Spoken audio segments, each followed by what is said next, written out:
An engaging and moral story for children. The Kind-Hearted Prince. Written by Mukhtar Ahmed. To listen to more captivating stories like this one, please subscribe to our channel.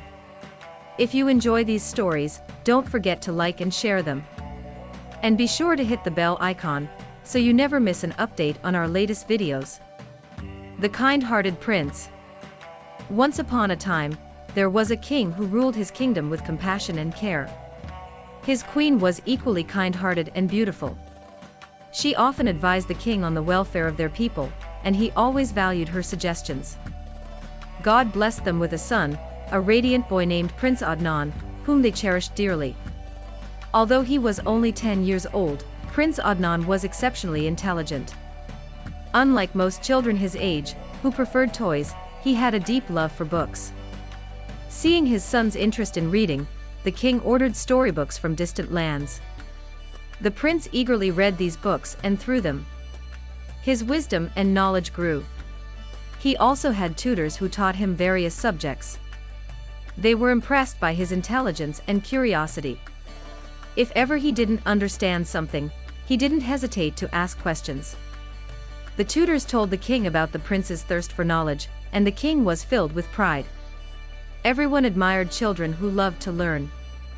One afternoon, after the tutors had left, Prince Adnan went to the royal garden. The flowers were in full bloom, and the air was filled with the sweet chirping of birds. As he sat in thought, the king, having finished his royal duties, joined him. "Son, why do you look so pensive?" the king asked. Startled, Prince Adnan ran to his father, hugged him, and after a moment of affection, replied, "Father, today our tutors taught us about the lives of the rich and the poor. Hearing about the hardships faced by the poor made me sad. I'm grateful for the blessings I have as a prince, but it makes me wonder why others are not as fortunate." The king, feeling proud yet concerned about his son's depth of thought, replied, "Son, we must always thank God for our blessings. Now, let's go inside, your mother is waiting for us in the palace." As they walked back, the prince continued, "Father, why wasn't I born into a poor family like other children? What makes me different from them?" The king was taken aback and didn't know how to respond. Sensing his father's silence, Prince Adnan added, "Father, even my tutor couldn't answer this question. Wherever I go, guards accompany me, and I'm given the best education. But what about the other children who don't have the same opportunities? Why is life so unfair to them?" The king remained deep in thought, unsure how to address his son's concerns. The guards walking with them overheard the prince's words and smiled quietly, amused by the king's helplessness. Back at the palace, the queen noticed the king's worried expression. After Prince Adnan had gone to change his clothes, she asked him what was troubling him. The king shared everything the prince had said. The queen, calm and composed, said, "Thank God that our son is so thoughtful, even at this young age. His sadness for the poor shows his compassionate heart. He's thinking about important issues rather than just playing like other children. I will speak to him and try to understand why he's having these thoughts." That evening, the queen called Prince Adnan to her room. Sitting by the window, she smiled and said, "Your father told me about your conversation today. Tell me, why do you feel this way?" The prince became serious and said, "Mother, I see that father gives lavish rewards to ministers and nobles, often for no real reason, just for their flattery. Meanwhile, I see children working in the markets, treated poorly, while I live in comfort. Why is it like this?" Alarmed, the queen quickly covered his mouth and scolded him gently, "Prince, you must be careful about how you speak of your elders.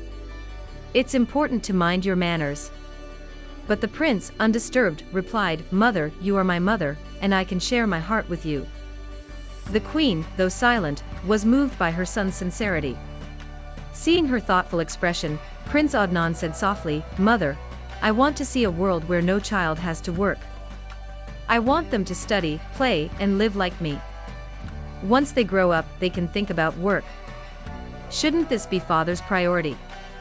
Instead of giving out rewards so easily, the wealth should be used for the welfare of the people."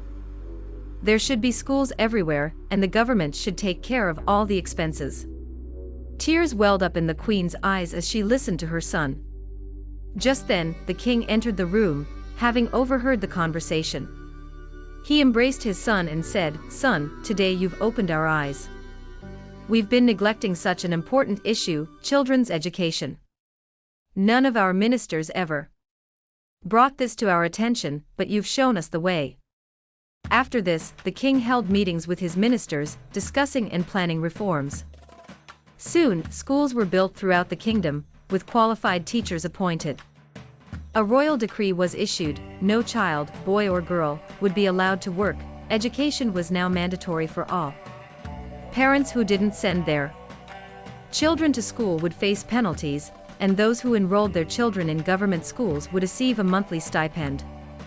This decree brought great joy to the people, and soon children were leaving the markets and entering the classrooms. The kingdom began to flourish, and neighboring lands marveled at its progress. One day, the queen and Prince Adnan climbed the palace tower to view the city. As they looked out, the prince smiled and said, "Mother, look. There's not a single child working in the markets anymore." The queen smiled proudly at her son. Over time, the children of the kingdom grew into educated, skilled individuals, leading the kingdom to new heights of prosperity. Neighboring rulers marveled at the transformation, never knowing that it all began with the kind heart of young Prince Adnan.